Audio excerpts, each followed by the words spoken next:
So again, you are currently in a sacred space where clarity comes and striving ends.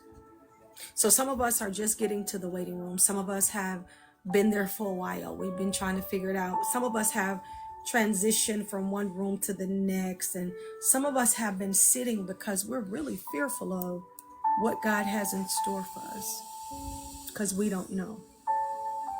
I remember having to give my car back about 1.5 years ago.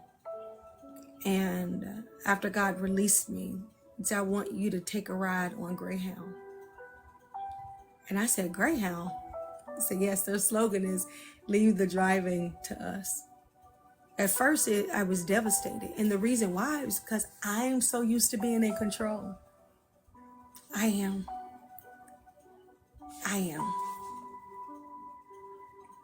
And I needed to know everything. But that ride allowed me to see that I have to be okay with not being in the driver's seat, but yet still trusting God in the midst of all things. Are you willing to allow God to drive you into your next, lead you into your next, guide you into your next? I'm talking about with everything.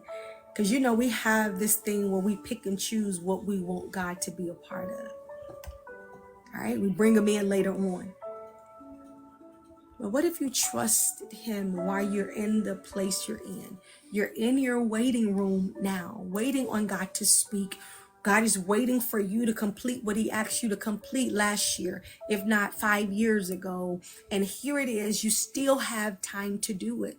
Because a lot of us struggle because we look at the things that we see on the internet, on TV, and what everybody else is doing. Your instructions are from God. What did God say to you? What did he tell you to do? Have you done that?